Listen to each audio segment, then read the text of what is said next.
Bom dia para você que está ligado aqui na Expert 2021. Meu nome é Kaique Grossman e é um prazer, junto com a Beatriz, estar moderando esse painel. A gente sabe que, assim como todos os mercados, os fundos imobiliários também sofreram com a pandemia. Mas temos boas perspectivas em 2021.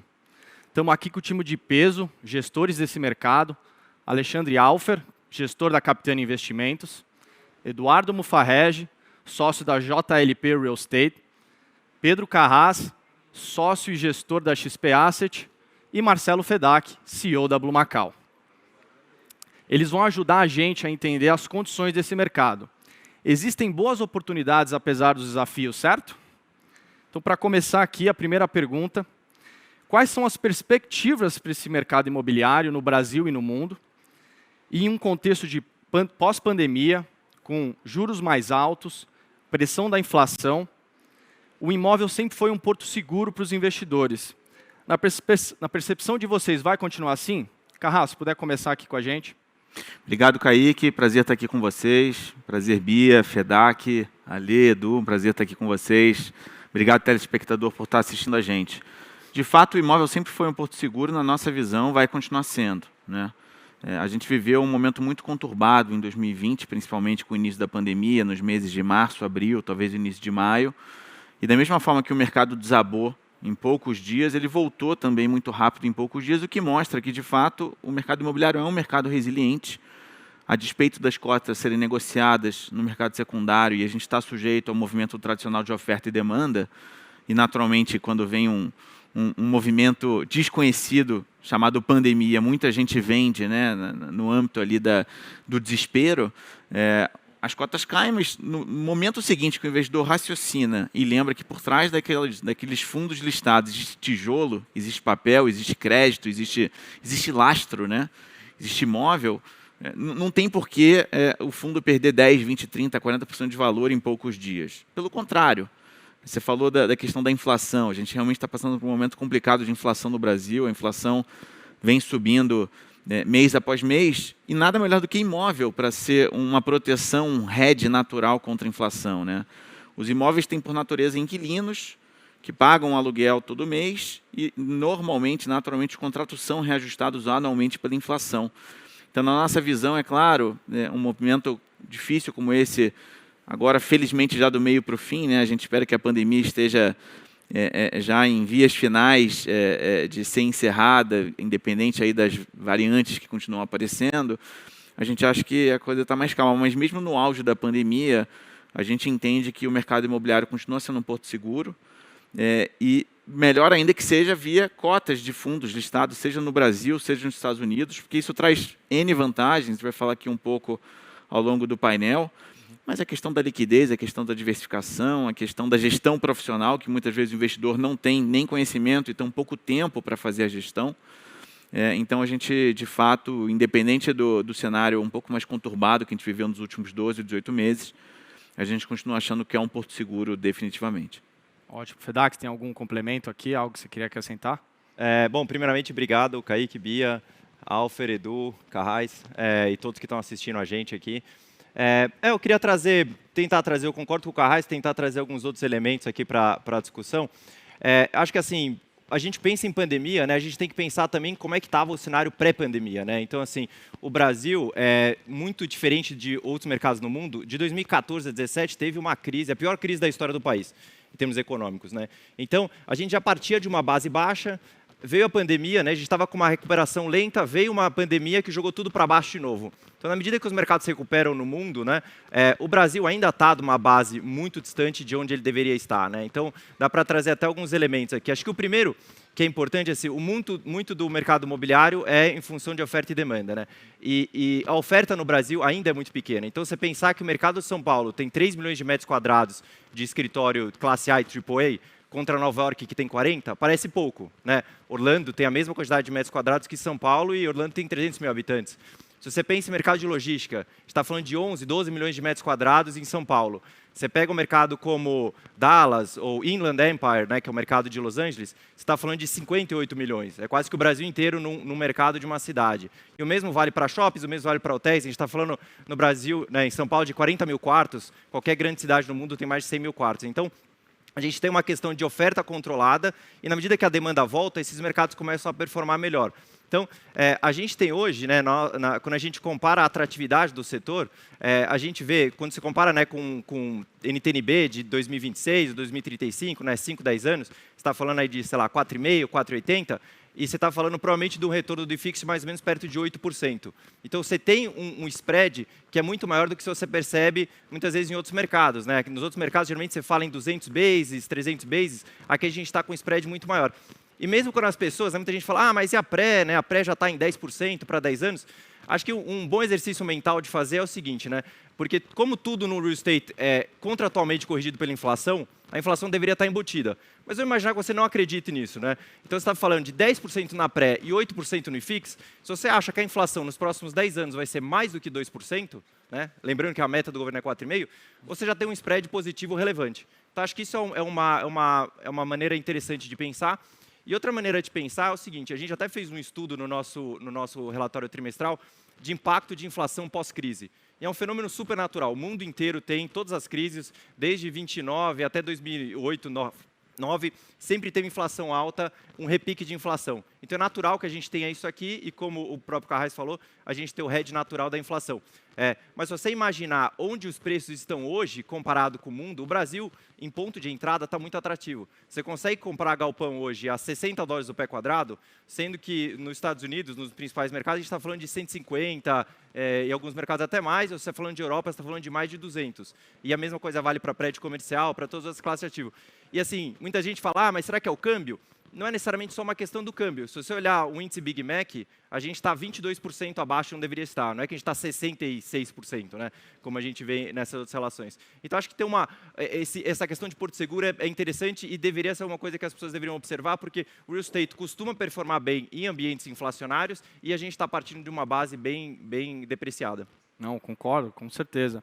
Edu, você que tem uma experiência grande aí com o mercado americano e mercado global aí na JLP, se puder também complementar com a gente.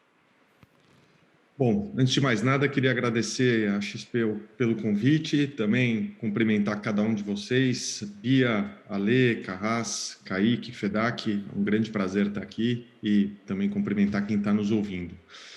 Bom, a gente tem, acho que assim, o ponto que o Fedak trouxe sobre a própria evolução do mercado brasileiro, e eu acho que ela é inegável, a gente vem num cenário de crise importante, né? E na nossa visão, né, pelo menos eu estou no mercado de investimentos aí desde 2003, era muito a partir da pandemia de que forma que a gente conseguia olhar para deslocamentos de preço abruptos numa escala global, né? Então, quando a gente teve o início do impacto da pandemia, a minha tendência foi começar a procurar ativos fora do Brasil, né, e olhar muito para o mercado imobiliário, onde você teve, num primeiro momento, uma volatilidade descomunal, mas, ao mesmo tempo, muito bem lastreado, né, como foi colocado pelo Fedak e pelo Carrasco. Quer dizer, você está falando de ativos, você está falando de tijolo, né, coisas que não vão, no tempo, não vão desaparecer, né? E foi dentro dos setores dos setores da economia mais impactados pela pandemia, o setor imobiliário foi dos 3, num primeiro momento, mais impactados. E a minha tendência foi tentar olhar para tudo que estava disponível. Nesse contexto, eu acho que o grande desdobramento dessa reflexão foi que é praticamente impossível para o investidor individual, né, que naquela altura, no meu caso, olhar ativo por ativo, né? O mercado americano, o mercado europeu, o mercado asiático tem muita profundidade, né? Quer dizer, são 17 subsetores dentro de real estate, né? E milhares de companhias listadas, não só nos Estados Unidos, mas, enfim, todos os países desenvolvidos e também nos países em desenvolvimento. Foi dali que, junto com o meu sócio Pedro e junto com o braço de investimentos da JHSF, a gente fez a aquisição da JLP Asset Management, que é uma empresa que faz gestão de ativos listados em real estate há mais de 30 anos, quer dizer, entre uma equipe baseada em Nova York, Amsterdã e Singapura, que conhece muito de cada um dos ativos e cada uma das empresas e, mais importante, né, onde estão os pockets, né, os lugares de oportunidade dentro desses subsegmentos. E a minha conclusão em cima disso é que é fundamental, em primeiro lugar, né, é muito difícil você olhar específico específico um país e especificamente um setor, né? Eu acho que você tem que ter essa lateralidade, a compreensão de que, por exemplo, quando a gente olha para os impactos de pandemia, né? Você tem, por exemplo, no setor de escritórios, né? Em mercados desenvolvidos, o impacto foi, em grande parte, devastador, setor de shopping centers também, mas você teve uma performance positiva do setor de data centers, do setor de armazenagem, né? De warehouses, que foi muito bem. Então, assim, a minha reflexão em cima disso é que para o investidor, né, o investidor que pensa em ter exposição ao mercado global de real estate, a melhor forma de você produzir isso é, em primeiro lugar, através de ativo líquido, como o próprio Carrasco disse, né, onde você tem a oportunidade de entrada e a oportunidade de saída, e, ao mesmo tempo, focando muito em gente que tem gestão especializada e que conhece de cada um dos ativos, porque a quantidade de temas e a quantidade de companhias, ela é, de uma certa forma, é muito impactante. Então, é muito importante que você tenha essa compreensão. Então, no final, acho que a principal reflexão hoje, quando a gente olha sobre oportunidades, né, e sobre regiões, é que os Estados Unidos já passou por um processo de recuperação, como a gente tem visto aí. Muita gente, obviamente, entende que a recuperação americana tem sido aquém daquela que era desejada, mas, ao mesmo tempo, você tem duas outras regiões no mundo, obviamente, além do Brasil, que é o nosso quintal, né, onde a gente conhece com mais profundidade, que estão passando por momentos distintos, né? A Europa ainda não começou a apontar para uma recuperação econômica e passa a apresentar oportunidades importantes, e a Ásia, por toda a questão geopolítica de China, tem sido um ambiente de muita volatilidade. E, a partir de volatilidade, criam-se, né, oportunidades de você construir posições em companhias que estão tradando hoje a descontos, em alguns casos, no mercado asiático, inclusive superiores à da crise de 2008, né? Uma diferença importante: em 2008, o setor imobiliário foi o grande gerador da crise, né? E hoje, né, por uma excessiva alavancagem, por, enfim, problemas de gestão, e não é esse o caso atual. Então, acho que tudo isso constrói um case importante de oportunidade de investimento em real estate num âmbito global, principalmente em ativos líquidos, que eu acho que é a grande possibilidade, porque a partir de volatilidade aí você tem oportunidades que ficam bastante claras. Perfeito, Edu. A gente vai voltar e aprofundar um pouquinho mais aí também no mercado global. Ale, e você? Você que tem bastante experiência aí com crédito na Capitânia, o que você consegue complementar aqui? Bom, primeiro, bom dia, pessoal. Kaique, Bia, Fedak, Edu, Carras. Acho que já foi dito bastante coisa aqui. Acho que até trazendo um pouco, pensando em recuperação, né, dos ativos, se todo mundo questionou ali atrás, shopping center, uso de laje corporativa, etc., acho que a gente já começa a ver hoje uma recuperação, então já tem dados. Quando a gente olha para logístico, as empresas reportando recorde de ocupação, de absorção líquida. Laje corporativa, a gente aqui na Capitânia também acompanha mensalmente a ocupação de praticamente todos os fundos de estados. A gente já percebe também que não existe mais uma vacância tão grande, já começa a ter uma ocupação maior, absorção líquida. A gente também vê que não existe muita barganha de preço, então você não vai encontrar um aluguel super barato nas principais regiões. A área começando a ficar um pouco mais difícil também. E aí de shopping, acho que outro segmento que a gente já vê a recuperação também, a própria Brassi divulgou hoje, acho que uma notícia, que o nível de venda deve ser parecido com o que foi em 2019, então não é nem melhor que o ano passado, já em nível pré-pandemia. Acho que o Carras pode comentar também, nos shoppings do portfólio dele, tem shopping que apresentou recorde de venda histórico, não foi nem recorde do mês ou qualquer coisa, foi recorde histórico de venda. Então, acho que começa a ficar claro para a gente que as coisas começam a melhorar e que os ativos não perderam o uso. Acho que outro ponto importante também, que eu acho que o Fedak comentou, é a questão da nova oferta. Então, a nova oferta daqui para frente é super restrita, o que deve também ajudar nesse momento de recuperação. Bem legal, Alexandre. Bom dia a todos.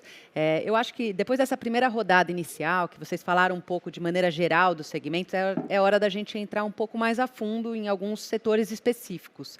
Como foi falado aqui, a gente viu os escritórios, os shoppings duramente afetados, né, Fedak, num primeiro momento, e ainda agora, num processo de recuperação, enquanto a gente ainda está se aproximando do fim da pandemia, mas, de outro lado, a gente viu galpões logísticos se beneficiando de uma procura pelo comércio eletrônico, pelo e-commerce. Queria te perguntar, o que você espera daqui para frente? Como é que a gente deve ver a demanda por fundos de logística, considerando que a pandemia já se aproxima do fim? Você acha que essa tendência que a gente viu de forte procura pelo e-commerce vai se consolidar daqui para frente?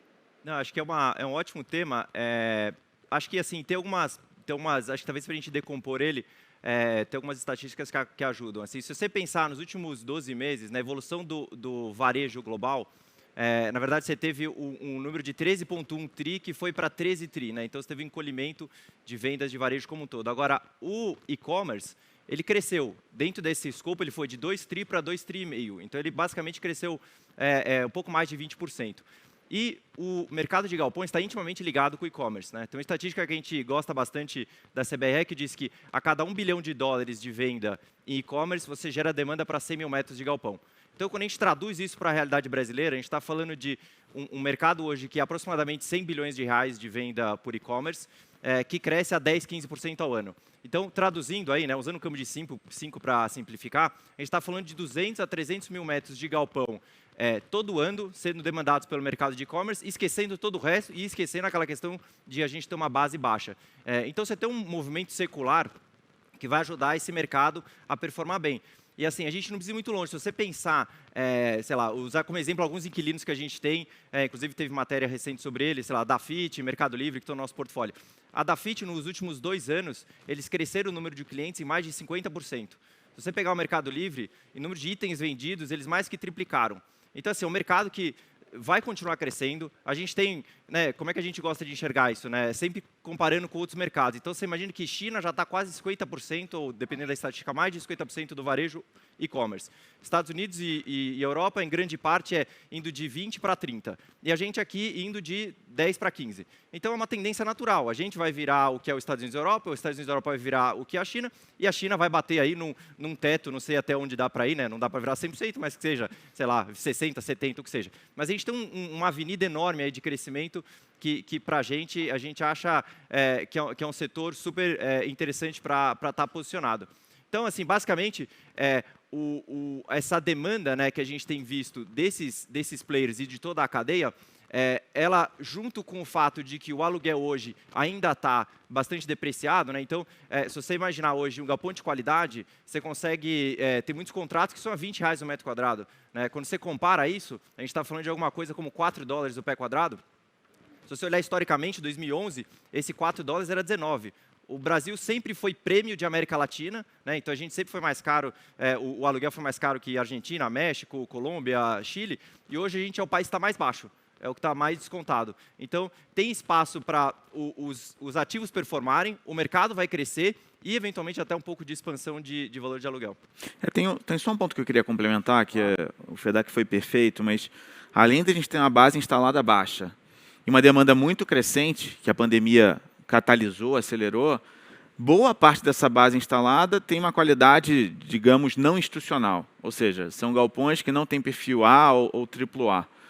O que significa dizer que, além de absorver a demanda crescente e de aumentar a base instalada para a gente passar a ser mais comparável a países mais envolvidos, que estão mais avançados no e-commerce, tem muita substituição no que a gente chama, em outros mercados, como flight to quality, né? Porque hoje, o ocupante que tem lá um galpão de 10 mil metros, com uma capacidade de piso mais baixa e com o pé direito mais baixo, ele tem uma capacidade mais limitada em relação ao galpão AAA, que tem uma capacidade de 6, um pé direito de 12, ele consegue empilhar mais, né?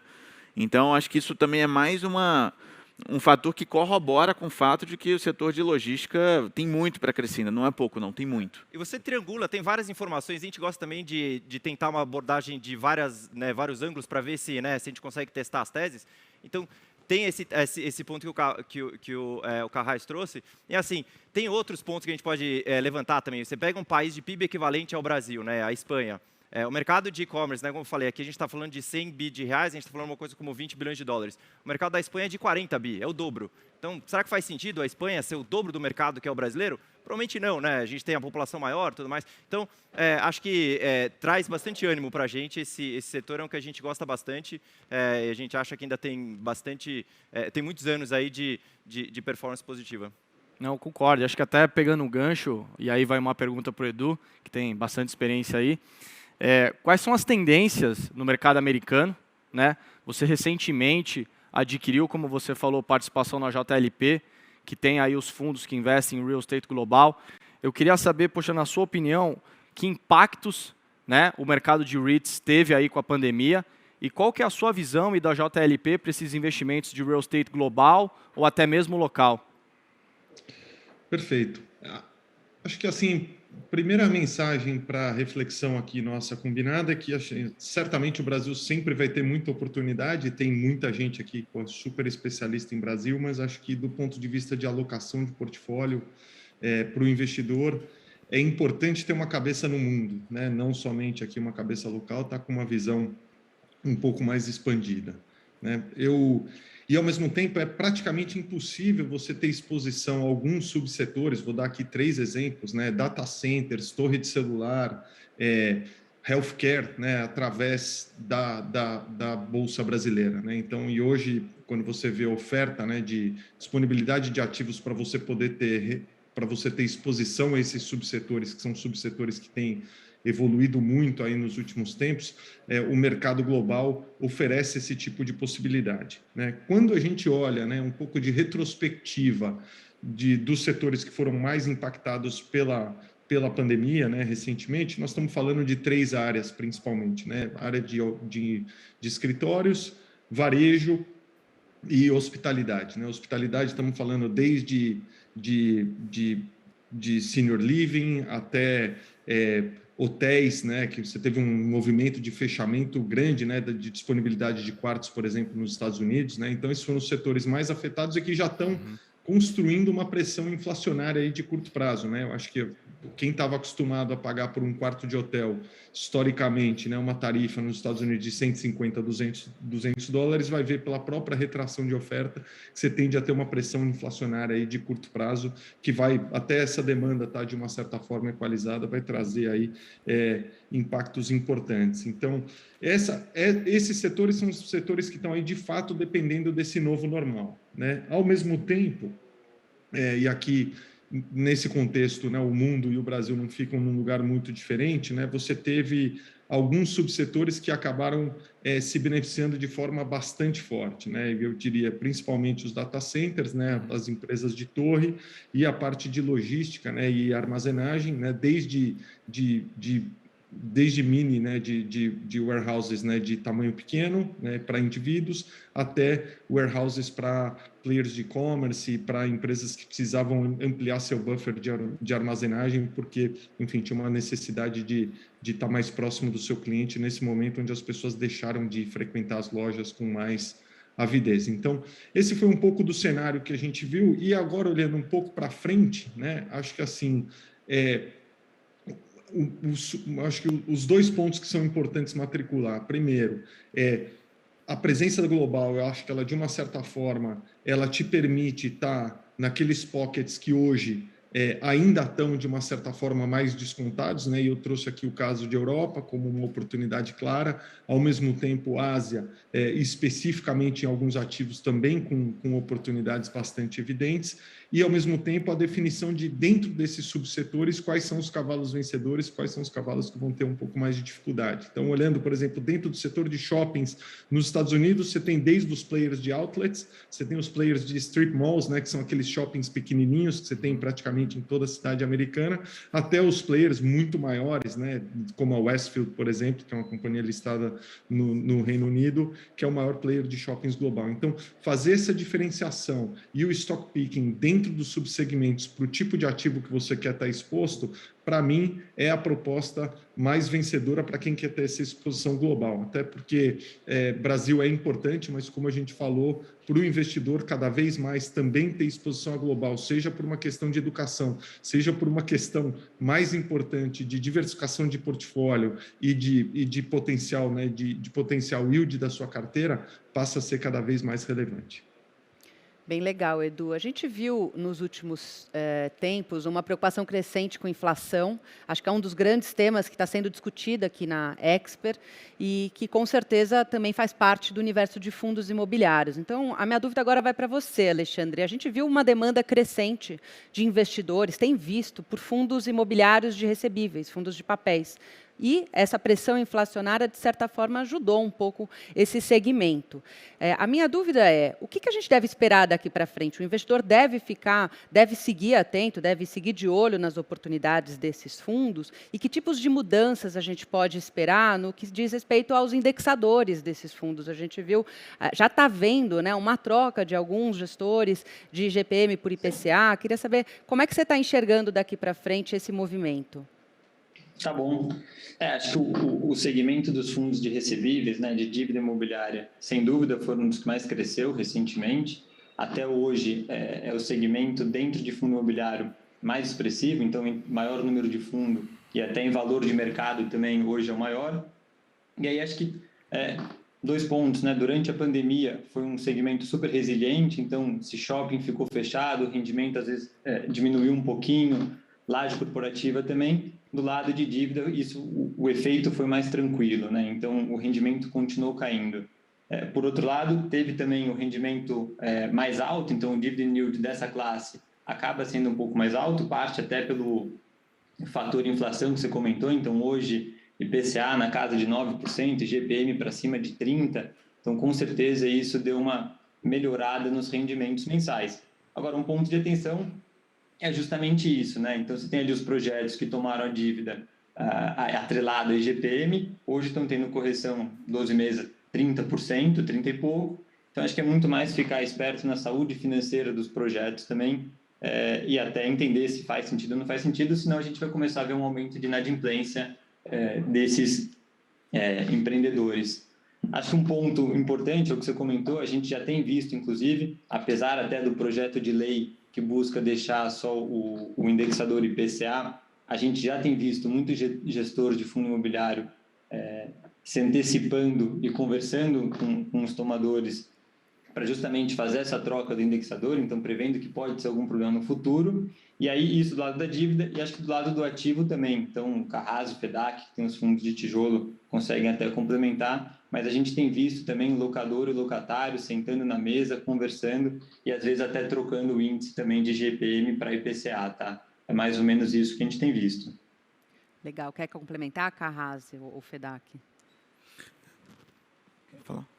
Não, acho que é um pouco isso, né? A gente está acompanhando, já teve mais de perto, agora um pouco mais distante, essa questão da eventual obrigatoriedade da troca do indexador, que na nossa visão não faz nenhum sentido.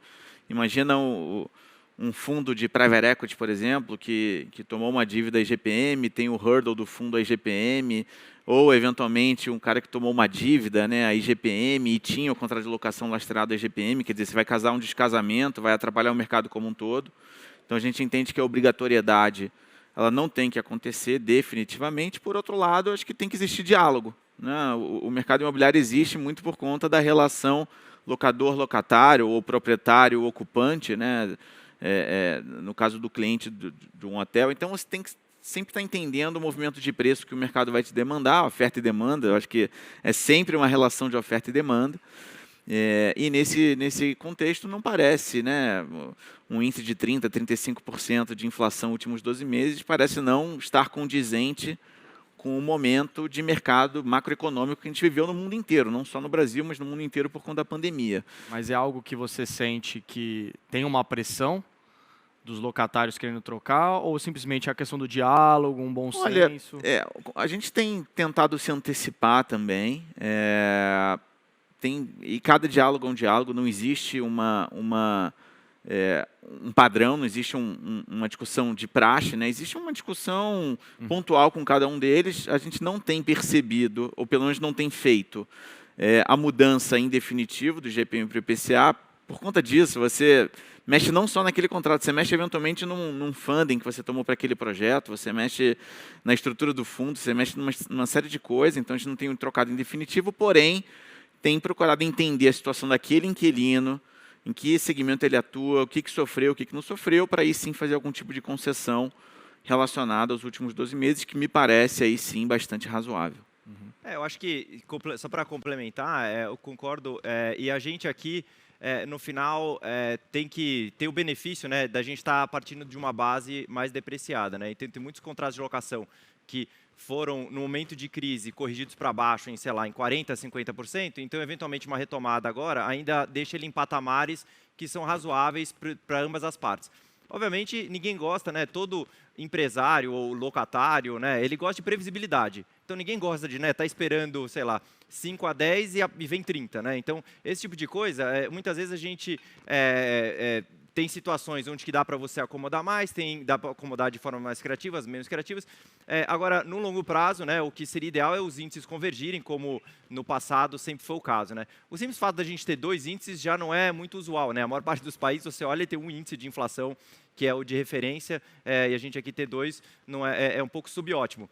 Mas acho que o fato da gente estar com bases depreciadas ajuda muito essa discussão, porque tem muito inquilino que sabe que se ele olhar o que ele pagava há 5, 7 anos atrás, mesmo corrigindo por esses índices mais altos, ele ainda está pagando menos do que ele pagava. Então, eu acho até que vale a pena lembrar o pessoal de casa, né, que acho que como contexto, o IGPM está acumulando uma alta em 12 meses da ordem de 37%, mais ou menos, está oscilando entre 35% e 40%, enquanto o IPCA está rodando em 8%. Né? Acho que por isso que essa diferença é tão importante de ser discutida aqui daqui para frente. Sim, com certeza. Esse índice impacta bastante. Acho que outro setor que foi impactado bastante pela pandemia foi o setor de shopping. Né? Só que também, com a questão da pandemia, você teve um avanço do e-commerce muito forte. Essa mudança do e-commerce, ela veio para ficar, ela foi conjuntural no setor de shoppings. E qual que foi o impacto e como é que está esse setor de shoppings na sua visão, Carrasco? Perfeito. Eu acho que para falar um pouquinho do setor de shopping, a gente tem que voltar para o que o FEDAC explicou agora há pouco sobre o setor de logística, o setor de e-commerce, que definitivamente já existia, né? Não que foi uma novidade da pandemia, mas a gente deu 5 passos em 1 durante a pandemia no que diz respeito à penetração das vendas do e-commerce em relação às vendas do varejo em geral. Então, o que eu vou falar daqui para frente, não vai contra o que o FEDAC falou. O e-commerce veio para ficar, veio para crescer, veio para penetrar cada vez mais e vai fazer cada vez mais parte da vida dos brasileiros, como faz parte da vida do americano, do europeu, do chinês e por aí vai. Né? A gente acelerou muito essa penetração ao longo da pandemia e vai continuar acelerando, porque cada vez mais o consumidor, que agora está acostumado, né, muita gente se viu obrigada a fazer compras online, está acostumado a pedir com uma qualidade, uma velocidade de entrega cada vez maior. Então, isso é fato, veio para ficar, é estrutural. Por outro lado, shopping center no Brasil, já há muito tempo não é um espaço só de compras. O shopping center no Brasil é um lugar para entretenimento, um lugar para lazer, um lugar para alimentação, um lugar para você ir no restaurante com a sua família, leva os seus filhos para uma atividade infantil. Serviços, cada vez mais a gente vê centro médico, curso de inglês, colégio, faculdade, serviços em geral no shopping center. E tem uma diferença muito grande, o Edu falou bastante do mercado norte-americano, né? Assim como hotéis, a gente também viu um movimento de fechamento de alguns shoppings nos Estados Unidos, mas tem uma diferença brutal, 2, na verdade, entre o mercado brasileiro e o mercado norte-americano. O primeiro é a quantidade de oferta, que vai também de encontro com o que o FEDAC falou há pouco da ABL, né, da quantidade de metros quadrados disponíveis em galpões. Shopping é idêntico. A gente tem muito menos ABL, muito menos metro quadrado disponível em shopping center no Brasil em relação aos Estados Unidos. Em qualquer ótica que você olhe, valores brutos, nominais, ABL per capita, ABL por cidade, enfim. Acho que em qualquer métrica a gente tem muito espaço ainda para crescimento, que tem a ver também com a conversa de galpão, de hotel e de escritórios, que também o FEDAC já comentou. Além disso, localização.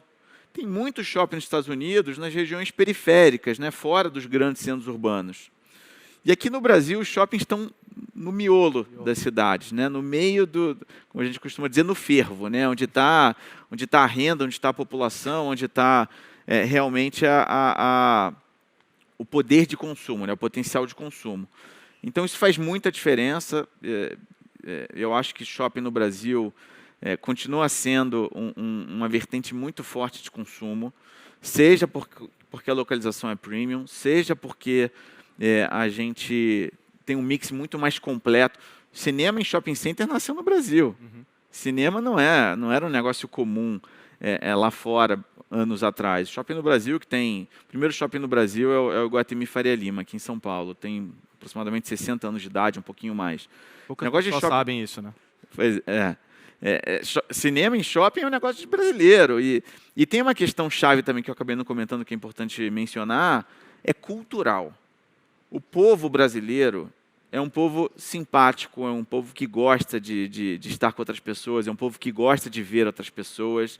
A gente é um povo, né, mais acalorado do que outras culturas Gosta de estar junto, do mundo. Gosta de estar junto. Então, a gente viu na pandemia, não que a gente recomende, mas no auge da pandemia, shopping cheio, né? As pessoas nem aí com a propagação do vírus, né? Nem aí com o problema da doença, que é muito sério, muito grave. Se tivesse aberto, o pessoal estava indo, né? Abria, o shopping lotava. Então, no final do dia, né, tem uma questão de cultura mesmo. O brasileiro gosta disso, gosta de ver outras pessoas. E aí, quando você soma isso à localidade, né, a localização dos ativos e ao próprio mix de lojas, que vai muito além da compra em si, do consumo, né, do bem, vai para serviço, vai para alimentação, eu definitivamente acho que cada vez mais a gente vai ver o que a gente chama hoje de omnicanalidade, né, que é a integração do online com o offline. O e-commerce está aí, veio para ficar, vai continuar penetrando, a gente ainda tem alguns passos para dar nessa indústria, mas cada vez mais a integração do online com o offline, que é, você vai fazer a compra online, mas vai na loja buscar, ou você vai numa loja que não tem estoque, você vai simplesmente vestir uma roupa lá, que está no mostruário, e vai receber em casa. Ou você fez online, passa no shopping no drive-thru para receber, passa no drive-thru para receber, aproveita e vai no restaurante. Tem muita loja também agindo como last mile, né? Agindo então, a como própria last loja mile. recebe as peças de roupa e faz uma distribuição mais perto para poder chegar mais rápido. Cada vez mais o Mall as a Hub, que vai favorecer, obviamente, o setor de logística, porque cada vez mais tem que ter galpões disponíveis para aquela última milha, para entrega no menor prazo possível, mas o consumidor, agora ele ficou mal acostumado com a pandemia, né? Porque a gente se viu, não tem um dia que eu chego em casa e não tem um pacote na minha portaria, né? hoje em dia, tudo a gente pede. Só que agora o consumidor ele está mais, né? Ele está mais exigente, não quer mais receber em um dia, quer receber em 1 hora, em 2 horas, em 3 horas. Então, cada vez mais as redes, né, as redes varejistas estão usando as próprias lojas, que não é um galpão no raio de 30 quilômetros, são 10, 15 na cidade, como a última milha de entrega até a casa do consumidor mais próxima. Então, o Kaique fez um pedido, ele mora na Vila Olímpia. Legal, tem uma loja num shopping na Vila Olímpia, vai sair daquela loja para a casa do Kaique. Então, isso é algo que a gente começa a ver também, que tem a ver com essa questão da integração do online com o offline. Então, definitivamente, não me preocupa a questão dos shoppings no Brasil. Os shoppings não vão fechar, pelo contrário. Não agora, no auge do problema ainda macro que a gente está vivendo, mas daqui 1, 2, 3 anos a gente vai voltar a ver shoppings inaugurando no Brasil. Acho que até o Ale comentou que as vendas já estão retomando. Eu também li essa notícia, né? Que as nossas... Saiu hoje de manhã. Acho que outro ponto também, né, Carras? Eu vi uma pesquisa um tempo atrás, acho que só 1/3 das pessoas que frequentam o shopping vão efetivamente para comprar. Os outros 2/3 é cinema, encontrar alguém, é lazer, é refeição. Então, acho que é bem o que você comentou mesmo. Legal. Perfeito. Pessoal, e aí, considerando tudo que a gente discutiu aqui, né, pensando no investidor, na pessoa física, que está muito de olho em fundo imobiliário, e levando em conta esse contexto de retomada econômica, né, com a aproximação do fim da pandemia, com uma inflação ainda sob pressão, com um processo de alta de juros e com a visão de vocês de que vários setores estão interessantes. Queria começar com o Edu. O que você vê de oportunidade hoje para o investidor, Edu? Qual que é a recomendação que você dá para esse investidor que ficou preocupado, né, ao longo de, pelo menos, do último ano e meio, ainda está tenso com o que está acontecendo, mas que, claro, quer saber daqui para frente onde ele pode se posicionar, onde estão as principais oportunidades? Bom, que primeiro, né, quem predominantemente está nos ouvindo tem uma exposição muito grande a Brasil, né? E eu acho que assim o Brasil é o melhor lugar para a gente investir no mundo, desde que seja parte do seu portfólio, né? Então acho que a primeira reflexão para o investidor é de que forma, né, que a gente democratiza o acesso ao real estate global e a gente faz com que investidores brasileiros possam ter acesso a geografias, a classes de ativos diferentes dentro de real estate. E ao mesmo tempo, acho que o segundo ponto que é relevante a gente considerar, a gente falou um pouquinho aqui de taxa de juros e inflação, né, que nesse cenário o setor imobiliário é um bom lugar para estar. Né? Então, ele tem proteção de inflação. No caso, dividendos dentro do mercado americano, para dar um exemplo, nós estamos falando de um dividendo médio do S&P de 1,3%, das empresas de real estate, os REITs, é mais de 3%, quer dizer, então você tem um carrego muito positivo, com um grau de proteção inflacionária. Então, acho que a reflexão aqui, a provocação para quem está nos assistindo é, acho que está no momento do brasileiro começar a olhar um pouco para investimentos fora e, de uma certa forma, começar a produzir uma diversificação do seu portfólio que permita, de uma certa forma, construção ou acesso a tipos de classe de ativo, como a gente colocou, né, e para colocar um outro que eu acho que é uma tendência importante, né, que é o de single family rentals, né, que é uma área que tem crescido muito nos Estados Unidos e que vale a pena colocar com atenção, quer dizer, ter exposição a esse tipo de classe de ativo dentro de uma escala global, na construção de portfólios, vai fazer cada vez mais sentido. Perfeito. Alexandre, quer complementar? A gente está aqui nessas considerações finais, aproveitando para ouvir, então, sua opinião. Claro, aqui a gente tem dois veículos, né? Principalmente FOF, fundo de fundos, e de dívida. Então, acho que do lado do FOF, a gente acaba acompanhando grande parte dos fundos imobiliários listados hoje que tem na indústria, e para a gente começa a ficar muito claro que hoje o valor desses fundos a preço de tela acaba sendo super descontado, né? Então, no mundo real, uma transação real, você vai comprar um prédio ali pagando X por metro quadrado, via fundo imobiliário, hoje a gente vê um desconto grande, então 20% abaixo do que seria esse valor. Muitas vezes até abaixo do valor do custo de reposição, que seria para fazer um prédio novo desse. Igual essa oportunidade, a gente vê em vários segmentos, tá? Tanto logístico quanto escritório, shopping center. Então, a gente tem visto bastante oportunidade, tem acompanhado de perto, e é mais ou menos o que já foi dito aqui também. Então, se o pessoal acreditou ali no começo da pandemia que shopping talvez não tivesse mais um futuro, laje corporativa, ninguém voltava para o escritório, a gente vê que isso não é verdade e os preços ainda não refletem muito isso, tá? Então, tem bastante coisa descontada com preço mais barato e bastante oportunidade até longe do que seria uma transação no mundo real. O que é importante, acho, para o investidor, acho que é muito mais entender quem é o gestor que ele está comprando o fundo imobiliário, qual a experiência desse gestor e também entender um pouco o risco que ele está correndo comprando esse ativo, tá? Perfeito. Fedak, suas considerações finais. Não, acho que esse ponto do offer é ótimo. A gente costuma brincar lá, ter um ditado, né, que fala assim, não compra moto só porque você quer usar jaqueta de couro, né? Então, assim, a pessoa tem que saber o porquê que ela está investindo, que tipo de retorno que ela está querendo oferir, assim. E o real estate, ele oferece uma combinação muito poderosa, porque ele, de fato, você tem uma base de ativo, né, existente, você consegue comparar com custo de reposição, com outros mercados, e você consegue ter o conforto de que aquele negócio tem um valor intrínseco, e ele tem um retorno que é substancialmente superior ao de renda fixa. Então, tem estudos que a gente faz, né, e a gente gosta também de comunicar, pelo fato dele ter menos, né, volatilidade no retorno. Então, imagina que você comprou um ativo que está te dando 10% ao ano, é melhor você ficar num ativo de real estate 10% ao ano por 3 anos do que você investir em alguma coisa que vai te dar 20% no ano, 20% no segundo e você perder 20% no terceiro, você vai ficar com menos retorno do que se você ficar com os 10% todo ano.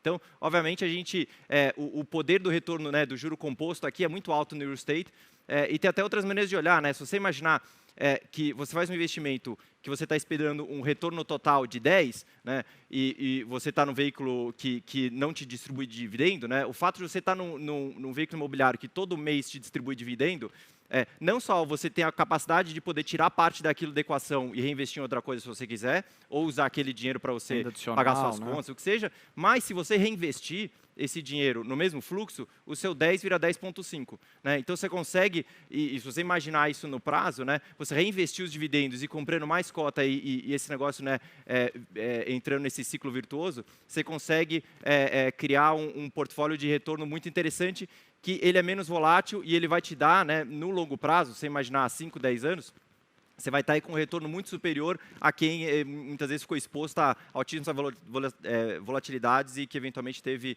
drawdowns relevantes no meio do caminho. Legal. Carras, suas últimas Para palavras. fechar, eu vou falar menos das oportunidades de investimento, que já foram bastante faladas, e trazer uma mensagem que eu sempre gosto de lembrar para o investidor. Né? Investir em real estate, investir em imóvel, é um investimento necessariamente de longo prazo. Perfeito. Deveria sempre ser a visão do investidor, bom, tem uma parcela do meu patrimônio que eu quero investir no longo prazo? Tem, legal. Então, real estate é uma opção. Por que eu falo isso? Né? As pessoas, às vezes, olham para o mercado de ativos líquidos, que o Edu tanto falou, né? Seja no Brasil, seja nos Estados Unidos, e acham que é para ser um investimento de um dia, de uma semana, de um mês, porque a cota está lá, está listada, você fica olhando o seu home broker, né? Você fala, pô, subiu 5%, vou vender. E caiu 20%, o negócio... Gente, o tijolo está lá, né? O prédio está lá, o shopping está lá, o galpão está lá. Então, eu sempre gosto de lembrar que é um investimento de longo prazo. Então, evitar comprar real estate listado, né? E ficar olhando o dia inteiro, todos os dias. Pô, está caindo, está subindo. Não, você comprou porque o fundamento é bom, porque o gestor é bom, porque você acredita naquele segmento, porque tem oportunidade, porque é juro composto, porque vai gerando renda mês a mês. E no final do dia é para ser equiparável ao seu apartamento. Ah, eu comprei um apartamento para investir.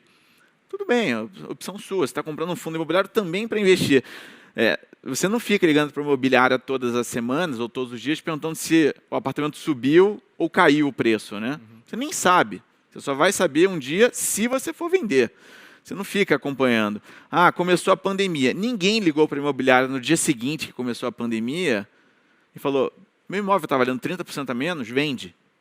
Foi isso que aconteceu na Bolsa, né? As cotas caíram no ato de desespero dos investidores e muita gente foi no embalo.